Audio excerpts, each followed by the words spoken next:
Welcome to the podcast of All Means All. In this episode, Vana Chiou, Melike Özüdoğru, Janneke Eising, and Pamela February will talk about formative assessment in practice. Good day, everyone. Today we are on the all-means-all chat show, and with me I have a panel of experts. And this panel of experts, they are the gurus in formative assessment. And so, we've heard about this formative assessment. We've heard that people have so much difficulties implementing it, doing it in their classrooms, and with good reason. Because if you think about it, you have a classroom with diverse learners, diverse learning needs. They come from different backgrounds, and the idea is that we want to create this safe learning environment where everybody is included. How does this happen, right? And this is what we're going to chat about today. And the beautiful thing, students, there are student teachers that we are talking today, so all your advice will go to them.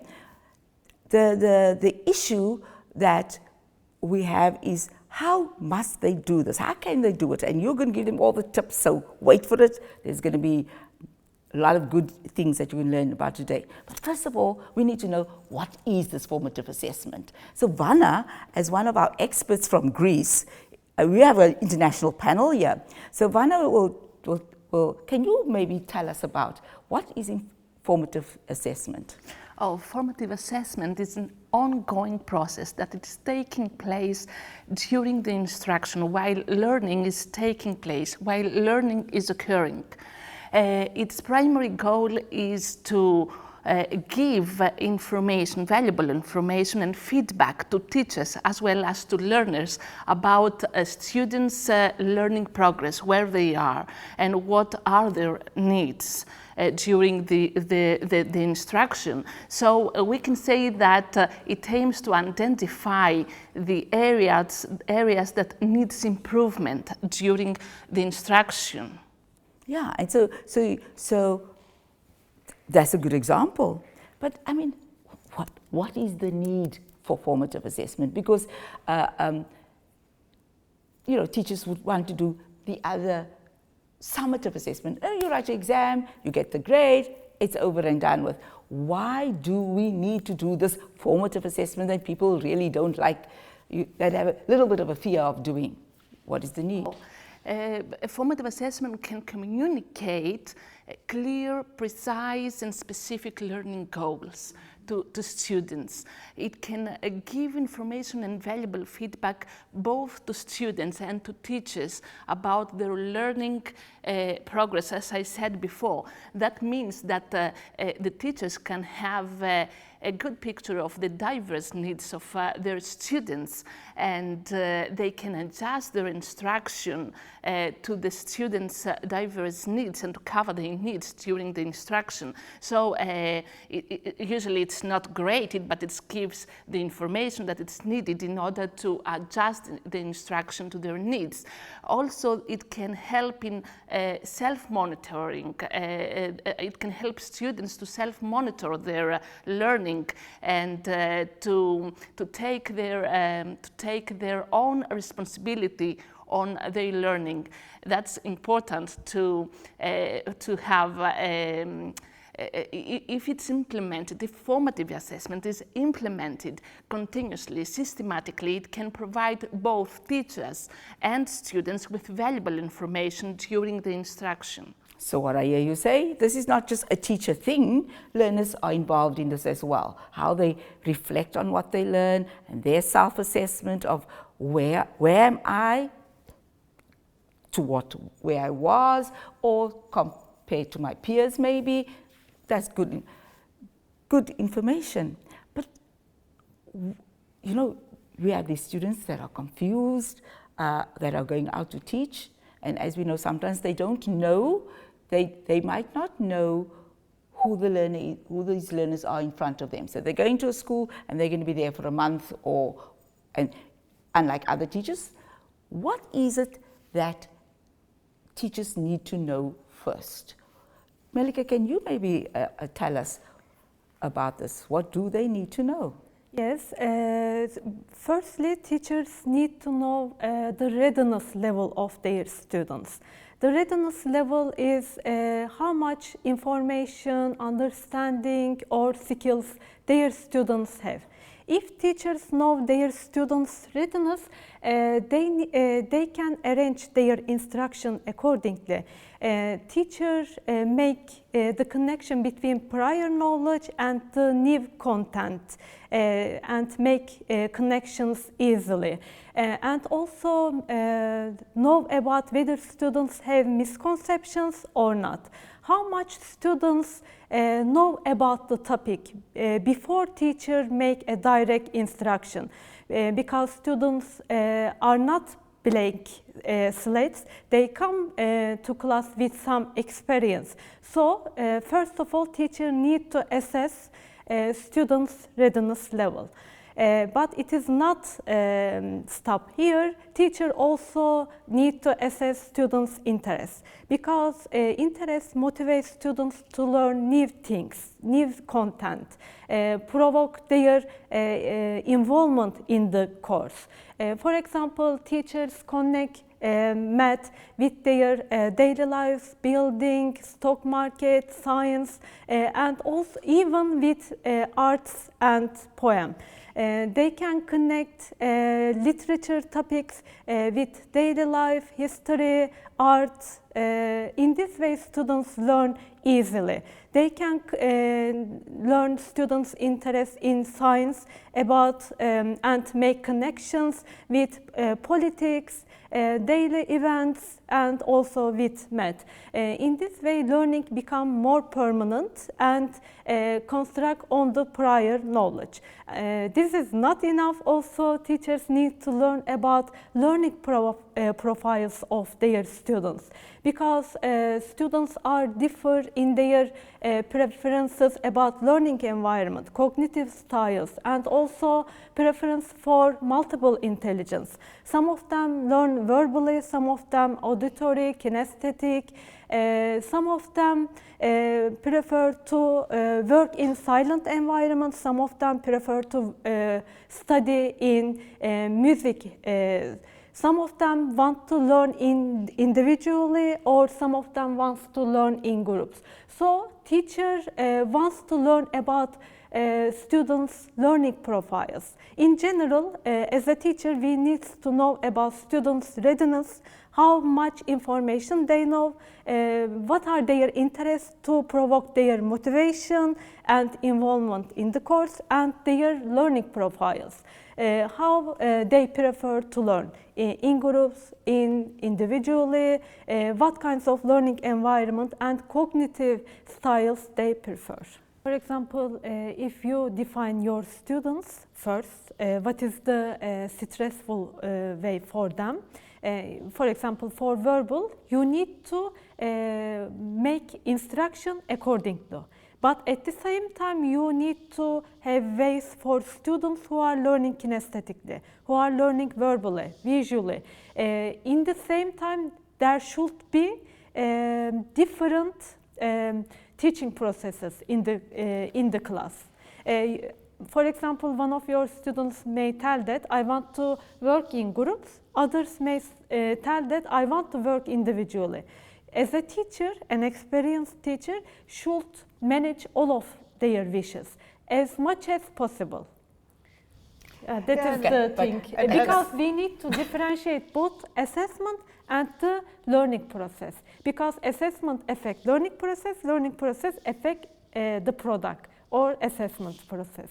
Yeah, and to add to that, I think it's interesting when you look at Vygotsky's circles. If you are in your comfort zone, it's a good thing to start with. Suppose you are sharing the learning intentions, and then you know a little bit of what kind of task you would like to do. But it's also good to make the next step to the zone of proximal development before becoming in the panic zone. That they make sometimes a step. Suppose you don't want to work in a group, you should do, because the society asks you to collaborate sometimes, which what we are doing now, for instance. But starting with your comfort zone, and then with one leg in your comfort zone, making the next step. So it's also a little bit of first matching and then stretching, I think. But first, it's still about, you have to know your students, and they have to be aware of their own learning profile. Isn't it? That's what you mean, I think. For example, some students never can study in a music environment, but some students prefer to work in a music environment. For example, while studying math, I want a silent environment. But for example, studying literature or history, they are social sciences. I can work in a music environment. It changes according to courses, and it changes according to students. The idea is that we first see students holistically and inclusively, and then we say, okay, so where are possible needs that may be different to others, some have the same, and then we adjust to it, as you were saying. So we always make sure that it is not just the one, or let me say, what we do not want is to exclude learners in any way because of how they prefer to learn or how, whatever their needs are. So the idea, that's why the point that we are making is safe, you can be who you are, inclusive learning environment, so that the environment is the one that is pushing you, as you're saying. My teacher knows me, that is a good thing. So my teacher knows what I can do. My teacher will not push me to a point that I cannot, but the teacher is going to guide me to expand my horizons. That's why you're in school. That's the whole point of being in school, that we also prepare learners for an environment outside where they will be likely in, because it is what it is. And so, and you were correctly saying that you have to know them, and it's good that you know their styles, because, as you say, sometimes you want to learn with music, and it's also even what music would you like to hear. I like music and I love jazz, and when I'm working and I have jazz, it must be instrumental jazz, because if it's songs, I'll be singing, and then I'm not making progress. So you kind of learn, you kind of get to know yourself, and so it's good that we know all these things about our learners, but we must always make sure that they are included. Vana? If I can contribute to this discussion, is that when you know your students, when you know their needs, when you know their profiles, when you know how they learn and what they prefer, their interests, their background, the teachers can create different, diverse, multiple, let's say, means of formative assessment. So the students themselves can choose, they can have the independence to follow probably different paths, diverse paths to show what they have learned. Yeah. So you know that someone is better prefers more to listen than writing, but you can give multiple means, and he or she can choose the path that prefers this time to show what he or she knows. Yeah. And that reminds me of the tic-tac-toe, where you have 9 activities with assessing similar knowledge or content or strategies or skills with differences, and the learners get to choose which ones they want to do. So it could be those who like listening and music can go to there, but you're going to also say, and you have to do some writing as well. Yeah. You didn't, because that is what you have to choose 3, and you get to choose 3. But you might want them to, they might want to go just, but the choices are there. So that gives them, as you were saying, gives them choices as well. But, and this, yeah, I'm going to feel comfortable. Yeah, I'm not going to be so comfortable, but I know I'm going to do it. So that, again, addresses your issue. And also the aim is to understand how much our students learn, how much deficiencies they have, and we need to support them. So if your students are learning mathematical, logical intelligence type, you can arrange puzzles or problem-solving activities to show their learning. If they are visual, they can draw some graphs or maps. If they are verbal, they can explain their understanding about the content by talking, presentations maybe. You can differentiate your assessment ways if you know your students' learning profiles, interests and readiness. Now that was a lot of information. and teachers might think, oh my goodness, I have to know all of that? But I don't know of a grade 1 learner that wants to know about the stock exchange, but I do know they might want to learn about the dinosaurs, so that would be their interest. And they might not be ready for politics, but definitely how to count before they do the mathematics. And the teacher needs to know, who is this child? Is this a shy child?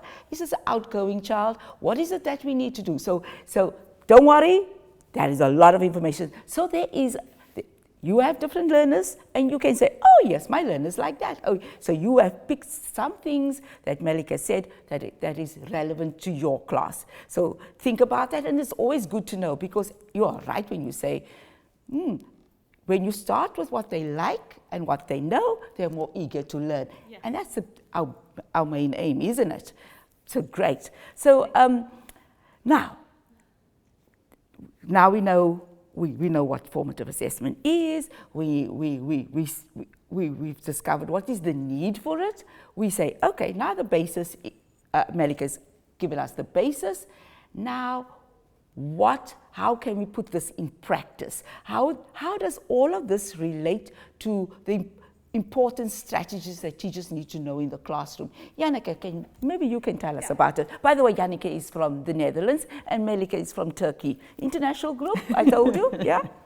Yeah, I can tell about it, and it's a little bit repeating research from someone else, which is the big guru, the real big guru, he isn't here, but anyway, Dylan William, he created 5 big formative assessment strategies.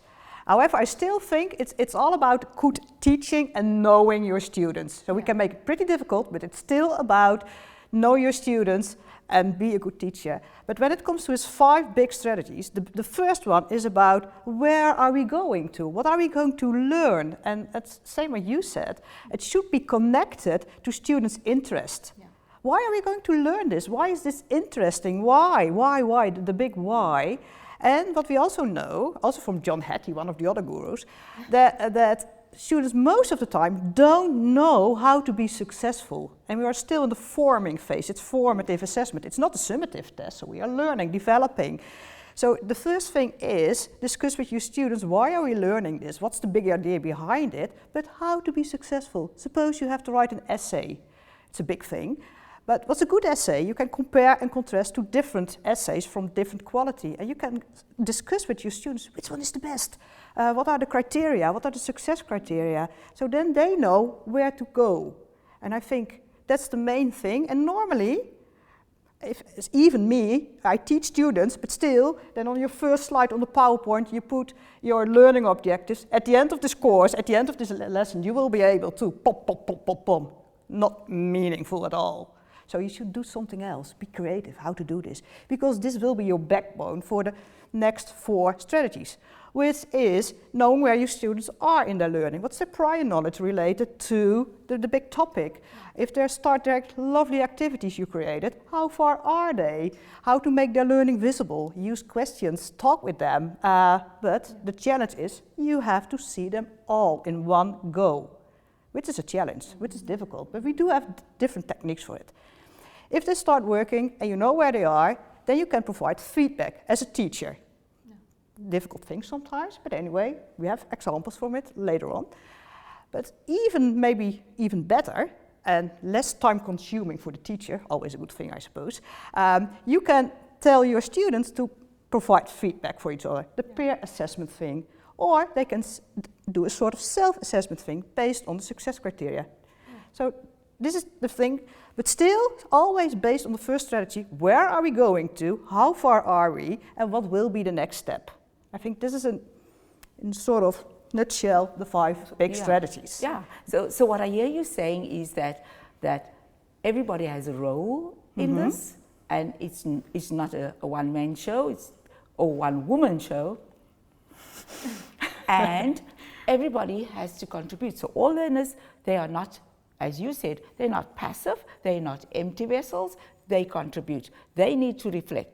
And the good thing that you said, because remember people have this thing about formative assessment, it is a lot more work. Magic word, learners support each other. Peer assessment. And I think that is a good, especially, always coming from a teacher, I'm wrong, that's not right, or whatever. Each other is like, no, I can take it from you, you're my peer. And so if teachers can find ways in which that happens, because that also means that at the same time, their learners are learning, because not only did they have to think about what they wrote, they have to, let's say, what is a good word, examine or judge someone else's work.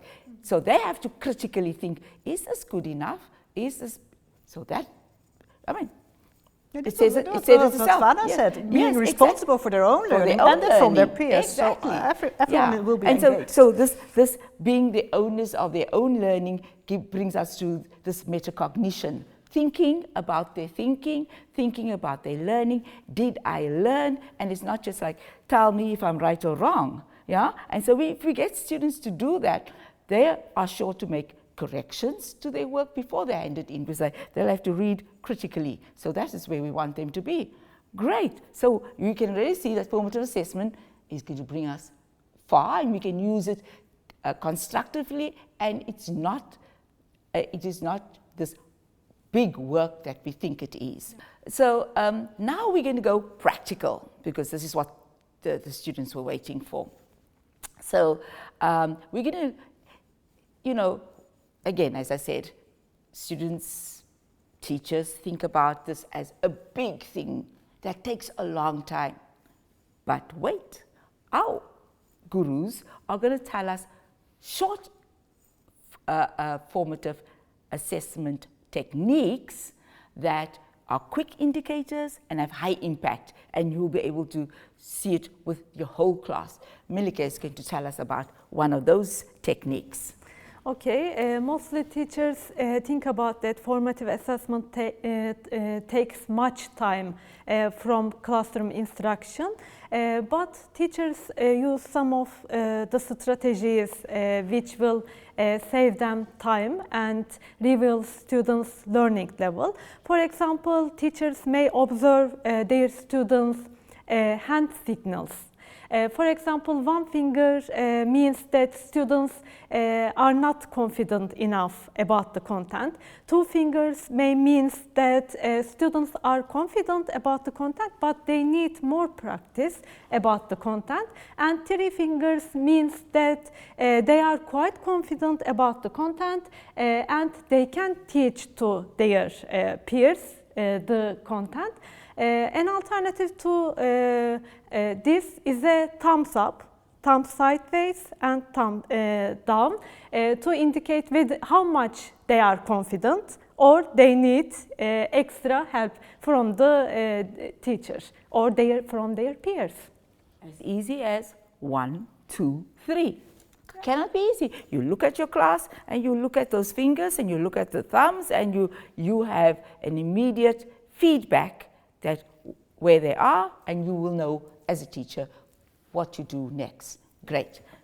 Janneke, do you have a quick tip for us? Yeah, also very simple. So, these are the mini whiteboards. You can buy them, but you can even use a blank paper, but the mini whiteboard you can erase. And if you ask for one clear answer, not a whole story, just one answer, suppose you teach math or you want to have a word or a definition, then you can ask your students, write it down, and when I say yes, raise your mini whiteboard, and then you can see it in one go from all the students. And if the students look around, they can see it from the peers as well. So it's also based on how to do this in a quick way. Yeah, because I mean that prevents the teacher from having to walk around the class to see if everybody did it right, if everybody puts it up there. And as you say, they can look at each other. And I mean, if I think about it, if you're going to do some multiple quiz questions, and you don't want to, you're not going to mark it, you just want to see, do they know the answers right now? And it's like, you have an A, B, C, D, and you go like, so here are the strategies, you might have it on the board or whatever, here, this is the question, give me the correct answer. And they do that, and you can check quickly. Yeah, I think it's a good, very good system, a very good technique. Vana, do you have, because this is like, oh, this is so good that we have these good techniques. Do you have a good technique for us as well?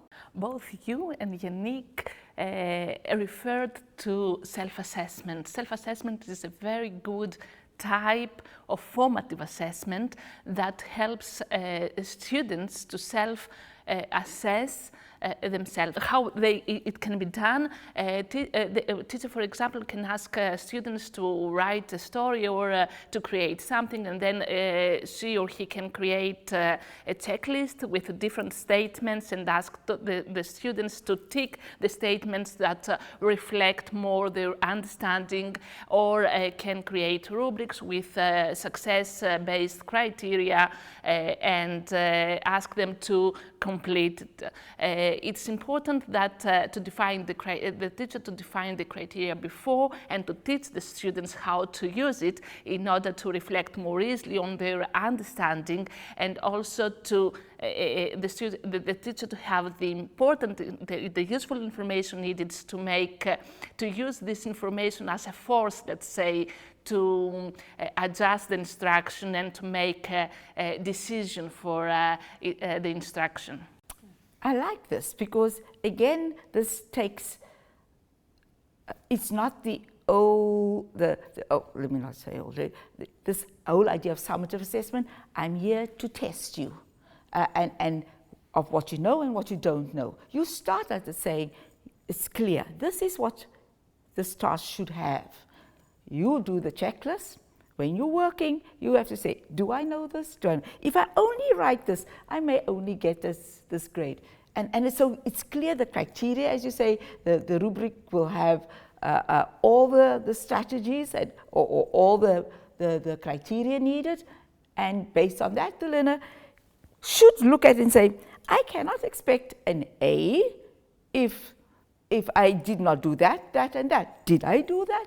What do I need to do more? So already that is self-assessing themselves, even before they started. And again, once they get feedback, they can recheck to see what is. So I really like that. It makes our learners think more critically, yeah? So that is a very good strategy. But guys, we are in the digital age now. We're doing 4IR, 5IR. We want to push to the digital, because this is the digital world, because this is where our learners live in. You know, they are used to putting things on TikTok and you know, they are constantly assessing what is happening in the world, in the digital world. Why are we using digital? Are there digital techniques that we can use that will make it a little easier for the teacher, as well as more accessible for learners? Because, you know, that sounds more exciting than just little papers and so on. So, Janneke, you were talking about this whiteboard that they can hold up. do we have a digital? Yeah, we also have a digital alternative, which is a Padlet, and with even more options when you compare to the mini whiteboard. But I have to say, I think my student teacher will be more handy to use it compared to me, to be honest. It should be easy for the teachers, but especially for this new generation. But anyway, the Padlet is, and you have a big board, and you can put your digital sticky notes, post-its on it. So you can use it for your short answers, but even for longer answers. And one of the benefits as well is you can do it also in an anonymous way. So then it's probably, depending on where you are in the learning process and what you want to check, it's more safe sometimes for some students. Because of course you are allowed to make mistakes, but sometimes it's still a little bit difficult to make mistakes. Thinking, oh, okay, I'm a little bit ashamed. Yeah. And if you use the Padlet, it's a very safe alternative compared to the mini whiteboard. Yeah, and the brilliance of that is, if compared to the original whiteboard, the old school whiteboard, you had to, if you wanted to see what the others' answers were, you had to turn around to look at what they're doing. Now with this, whatever you put up, it goes on the board and they can see, oh, so many got it correct, and maybe these, they don't know who, and the beauty, as they say, they don't know who it is. So that is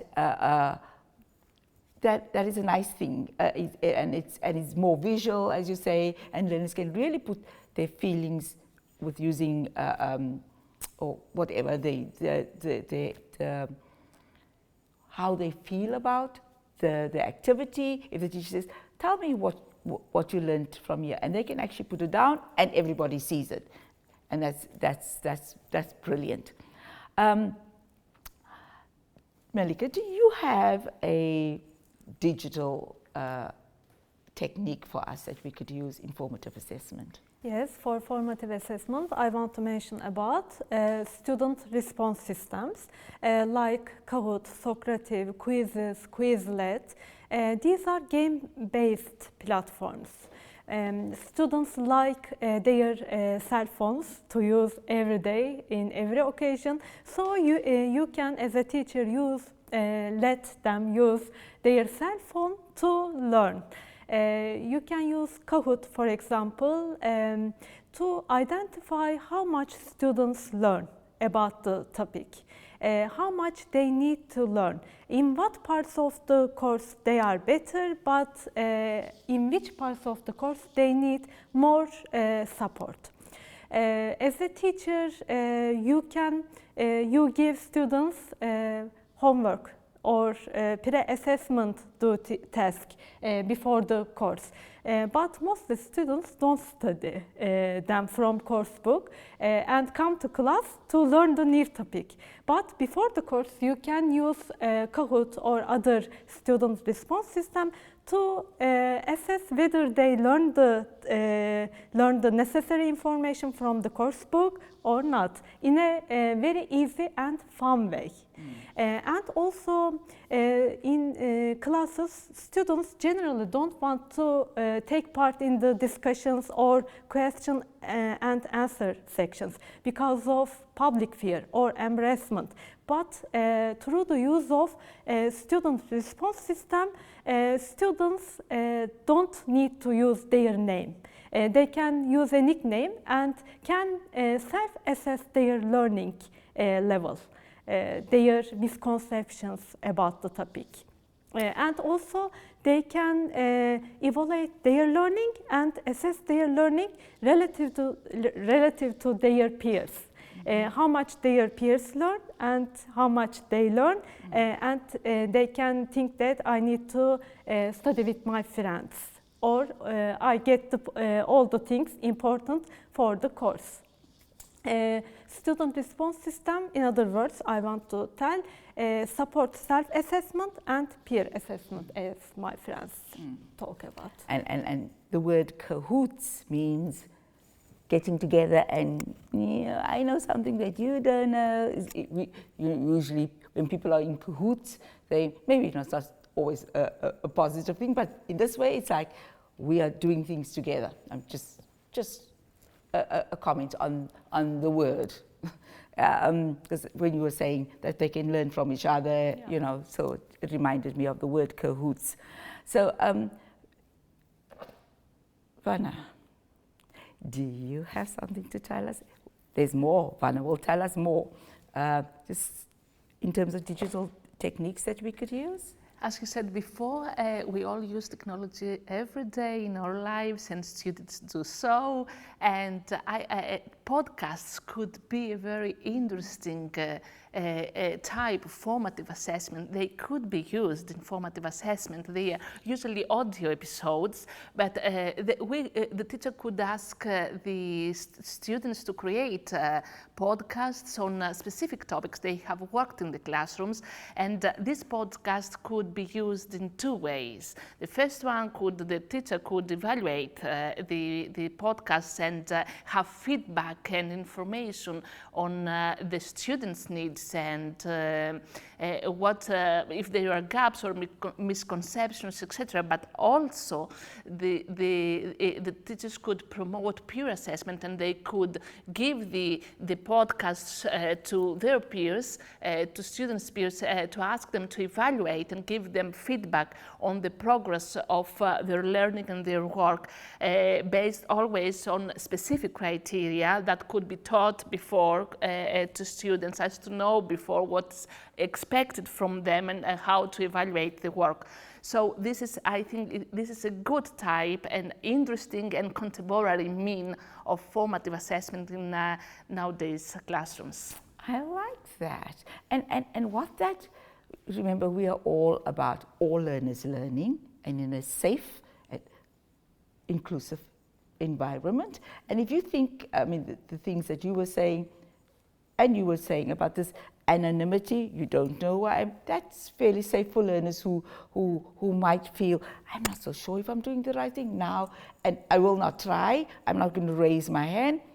All of these digital tools are saying, you know what, I can do it. Someone will tell me if I'm right or wrong, but I'm trying.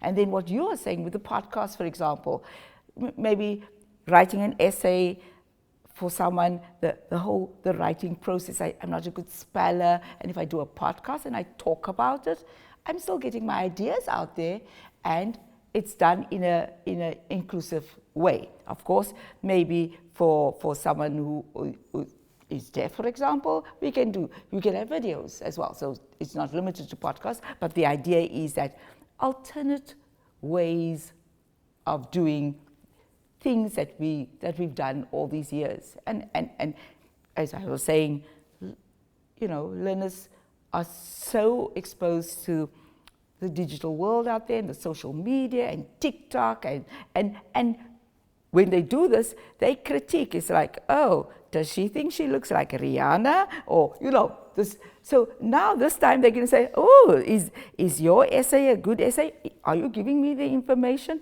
But then again, we would use some of, and you were talking about it, where you have this grid beforehand.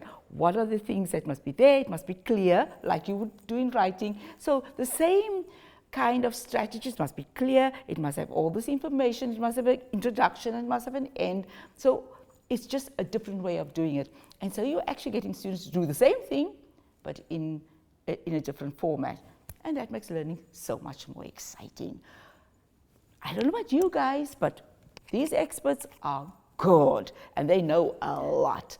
Now, when we are going to write a book chapter on this, and then we're going to tell you all about that. So this is not the end of this great examples that we have given you. There are loads more. We just don't have the time.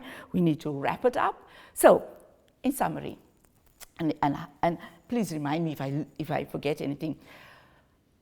All of this happens and has to happen in this safe, inclusive learning environment where everybody is part of the assessment. And this fear for some learners who might have some learning problems and issues, the mere fact that, as you say, Melike, you need to know that learner, and so the assessment will match up, and it could be the same assessment, because that's what we'll be saving time, right? Same assessment, but for this learner, it may be a different. You don't have to write the whole chapter because, or the whole paragraph. You can write 3 sentences. And so whatever the teacher decides is the criteria for that, for that learner, or for those learners, it is there. And it's safe, inclusive learning environment. Everybody learns. And you take the learner to the next step and take to the next step. And I mean, when you do these strategies, you say, that was fun, I enjoyed it. Did they enjoy it? And you ask them, did you like that? And they, yeah, we like doing that. So more of the same. So you think, they like that. Again, to their learning profiles. This is what they like. You know, so we move forward. All of this means nothing for the main reason why we are here, the learners, right? So the main aim is for learners to learn. And so taking Janneke's 5 strategies, there's a learning intention and there's success criteria that we want learners to do. And this is the aim of formative assessment.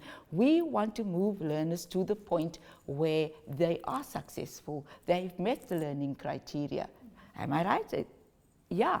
And so student teachers, when you're out, and remember we're looking for critical thinkers. None of this, I give to you, you regurgitate and give it back to me. We want them to think differently. And so these strategies help to do that, which is different from, possibly summative assessment and so on.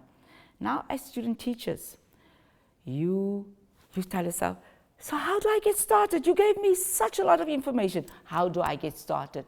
You saw what these gurus were telling you about, these experts were telling you about. You saw that they started small. Thumbs up, thumbs down, 1, 2, 3, whiteboards going up. So there's such a lot of things that you can learn from that. So you can start small, and then you grow and you expand your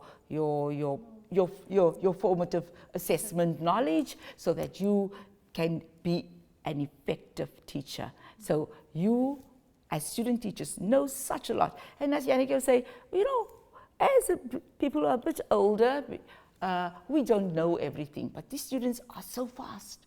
And you are those student teachers who are going to go into a classroom and you can make the difference.